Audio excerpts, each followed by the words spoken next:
Alright, what is up guys? Welcome to another Bandai Star Wars model kit review. So, I always feel so underprepared to talk about Star Wars because when I talk about Zoids, I know the lore pretty well and there's some good resources to, fact check my stuff before I go into the video. But when it comes to Star Wars, there's so much lore and there's a lot of Star Wars lore channels out there that would be more than happy to tell you about all the details here. So I'm going to mainly talk about what I know and what I've sort of read up on, and leave out some of the more finer details of the things I'm not as familiar with, if that is okay with you guys. But to kind of talk about this model kit a little bit more, so I mentioned how after the B-Wing review, I was essentially done with the Bandai Star Wars model kit line. If I was able to find the Y-Wing, that was going to be great, because that was the last ship that I essentially needed. And I didn't think I was going to be able to find it because these are a couple of years old now and are not really being imported or manufactured anymore. Not to mention the difficulties with importing them, considering that there were some issues with the licensing. It was mainly meant for the Japanese market because it was the Bandai license, and there's a weird exclusivity arrangement with Disney and Hasbro for making Star Wars branded merchandise.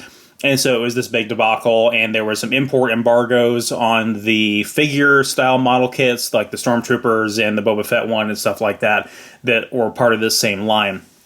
But Hobbytown typically had a pretty easy time getting these in, at least the ships, from the first couple of waves. But I didn't get a Y-Wing back in that era, and unfortunately it took me until August of last year to be able to find this, and I found it at the store Battlegrounds in Dalton, Georgia, on your way up to Tennessee. And that's a really awesome store, by the way, if you guys are ever passing through the Southeast and you're passing through Highway 75. Get off the beaten path there in Dalton. It's about 10 minutes out of your way, and they have the coolest stuff imaginable. But I did have to pay a little bit of a premium for it. These are typically not all of that expensive when you can get them either directly from a Japanese site or from Hobbytown. But this one I did have to pay a bit of a premium for. But I'm okay with that, all things considered. I thought that was going to be the end of the Bandai Star Wars line until there was a new licensing agreement that allowed for distribution in America at Target. And so Target now has the Bandai Star Wars model kit line, but only the absolute newest ones that are still being manufactured. And so they have the Episode 9 X-Wings, the green one, and then Poe's orange X-Wing from Episode 9. And I think they also have Darth Vader's TIE Advance X1 and some version of the Millennium Falcon. It's probably a 1/72nd scale Millennium Falcon, but there's a bigger Millennium Falcon as well that's been out of print for a little while as well. So with that out of the way, we'll go ahead and get into it. So with the Y-Wing in terms of lore, so the Y-Wing makes its first film appearance, of course, in A New Hope, where it was quintessential in the assault on the Death Star at the Battle of Yavin. And a weird observation that I made while thinking about its role in the film is that in the film, just in a vacuum when you're watching it, the Y-Wings don't really do anything. And it's pretty well known that the Y-Wing, the purpose of it is sort of as a bomber for the Rebel Alliance, but we don't really get to see it fulfill that purpose in the film. It doesn't actually shoot down anything or drop any ordnance on the Death Star that we can visually see. I think it's implied, but I think it just from a lack of visual effects budget and, the more simple techniques they were using with the filmmaking back then, they just didn't make an attempt to illustrate that. Although it does make sense, if you were to make a parallel to real life and real life warfare, you would have different types of planes for different types of purposes. And so it does make sense, especially if you're attacking an installation, that you would have a bomber type vehicle assist in that assault, which is the purpose of the Y-Wing essentially. So that was famously Gold Squadron, which came in and got almost completely wiped out. I think they had to pull back the remaining Y-Wings that we see fly away at the end of the battle. We see a couple of Y-Wings fly away with the remaining X-Wings and the Millennium Falcon after the Death Star blows up. And, of course, some of that was added in for the special edition. But I think they had to pull back the remainder of Gold Squadron to try to see if the remaining X-Wings could make a successful deployment of their ordnance on the exposed ventilation shaft that would allow for the chain reaction destruction of the Death Star, which they successfully did. But it would appear, if they didn't add in that last shot of the Y-Wings leaving the Death Star, that all of these things got wiped out and appeared otherwise pretty incompetent in the film. But a little bit of backstory on them. So apparently what was retroactively added into the lore through the Clone Wars animated series is that the Y-Wings were actually a commission by the Galactic Republic to Cohensayer Manufacturing, if I said that correctly. So they wanted a bomber that would be a long-range independent fighter that could multi-purpose, deliver a payload of ordnance, and still, get the hell out of there when things got tough. And that was essentially the purpose that they gave it. It had a lot of pretty advanced technology on it, including some very heavy-duty armor plating, a positional, directional shielding system that the pilot could, choose where they wanted to allocate shielding to, which is a pretty common feature of starfighters as we get later into the canon. And then the shield was unfortunately powered by the same power source as the ion engines, so they had to sort of compromise speed for shielding, which again makes sense. But evidently later on in the Galactic Civil War era, when the Rebel Alliance was using the Y-Wings, they determined that the cooling system required maintenance after every single deployment, and so they were incredibly tedious to use because the Rebel Alliance relied so heavily on get-up-and-go, hit-and-run tactics. They needed to be able to deploy very rapidly, and they needed to be able to react in a moment's notice if the Empire showed up, and they had to get the hell out of Dodge. So they opted to actually remove a lot of the armor plating. And so the look that we end up going with here has a lot of the components of the Y-Wing exposed. And so the design that they went for with the Clone Wars version, if you guys are familiar with it, has sort of this sort of more nicely fully detailed armored portion up here on the cockpit is sort of finished out all throughout the fuselage and back towards the engines back here, giving it a much more sleek, much more, Clone Wars era style ship design. And so they sort of added in a continuity explanation as to why the Y-Wing was simplified into its current design. And of course, there are different iterations. I think this is the BTL A4 Assault Starfighter / Bomber, if I have the nomenclature correct, which I probably don't, but go figure. So that pretty much explains the role of the Y-Wing. The Y-Wing was also essential in the Battle of Scarif in the film Rogue One, and was also seen quite heavily in the Battle of Endor as well, which I think is the first time we actually see, in terms of the film's release order, a Y-Wing actually destroy another starfighter. The Y-Wing actually doing something useful in the Battle of Endor. So that about does it for the lore explanation there. There are New Republic Y-Wings as well that the Resistance uses, and I don't think they make an appearance in the films until Episode 9, if I'm not mistaken, but they don't really do anything in that film as far as I know. But so onto the model kit itself. This model kit was particularly tedious to build.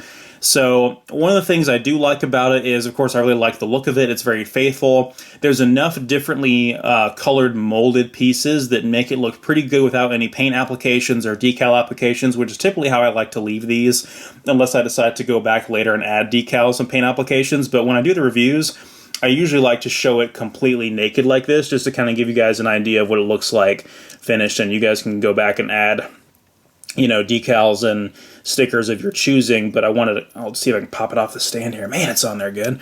And kind of show off some of the finer details here. So, of course, it does have a cockpit with I don't think it has the two-position seating sort of built into it, but I guess it's implied that this is the model that has the tail gunner position. The turret does rotate, although I think I have it on there pretty tight. Yeah, it does rotate. And then it did come with the little translucent blaster pieces to add to the front guns, but I opted not to do that for this particular kit, but they are still in the box. And there are some slots underneath where landing gear can be replaced instead. So I'm assuming that these plates are supposed to automatically move out of the way and reveal landing gear on the actual ship. But you can just attach that plate there, or you can pop that back off to attach the landing gear pieces. And then Same thing goes, I think, roughly back here as well for more landing gear. You can also see sort of the molded in sections there for where the proton torpedoes would launch out of, which is pretty cool. But yeah, the ship looks fantastic.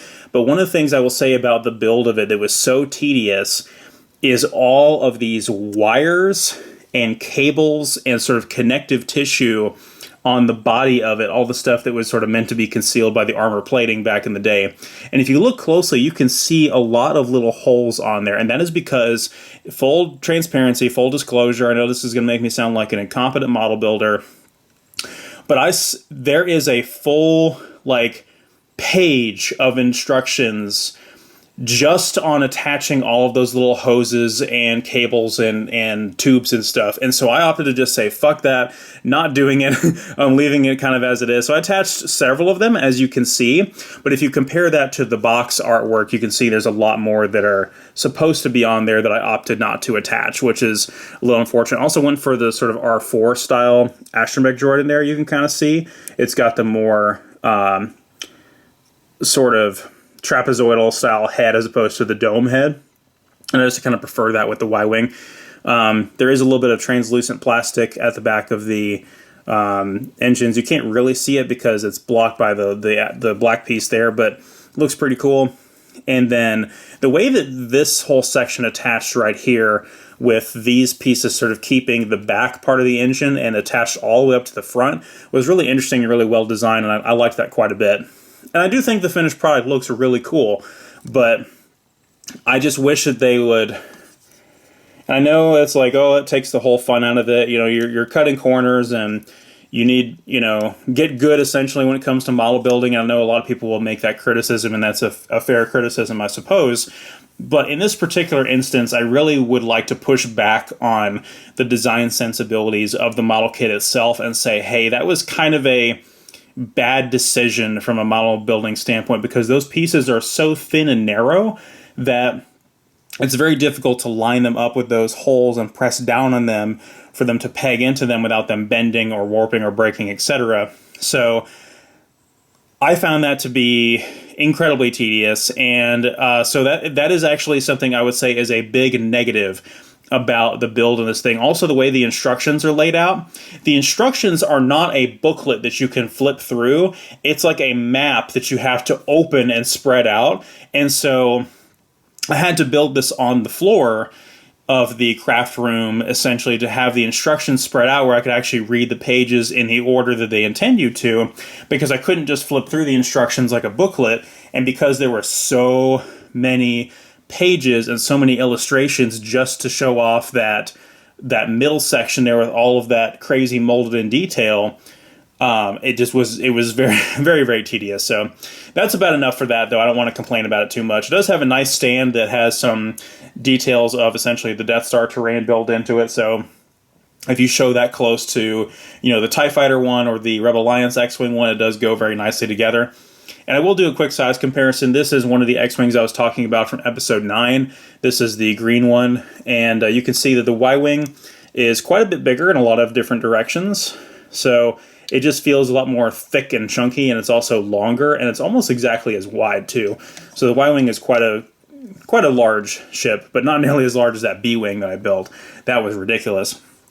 But this box is also noticeably a little bit thicker than the X-Wing one, so I think they knew that the Y-Wing was going to require a lot more pieces, which it most certainly did. So overall, do I recommend this one? Of course I do. I mean, these Bandai Star Wars kits are cool, and I know that there's a lot of people out there that do a lot more with them, like custom painting and battle damage, and they do dioramas and stuff like that, and that's a level of model building that I incredibly admire. But it's nowhere within my level of skill, or, to be frank, my level of interest. The main purpose of this channel, of course, is, Zoids and other mech-related content, but I just definitely want an excuse to talk about Star Wars every once in a while, because I do love Star Wars, and I do love these model kits, and I'm really grateful that they made these, because it brings back sort of a primal, childlike joy that I have in playing around with these ships. I mean, it's something I've literally been doing since I was like 5 or 6 years old, with the line that came out in the mid-90s, the little action spaceship sets, and this sort of brings back sort of that that primal childlike instinct and applies it to my more adult skills with model building. So I couldn't recommend these enough. Guys, definitely go out there and buy these from Target, these newer ones, because they're readily available and they're cheap, and it definitely kind of gets you in the door as far as the Bandai Star Wars kits go. And if you can't get these older ones because they're out of print and more expensive, that's definitely a good place to start. So thank you guys so much for watching. I'll see you guys next time.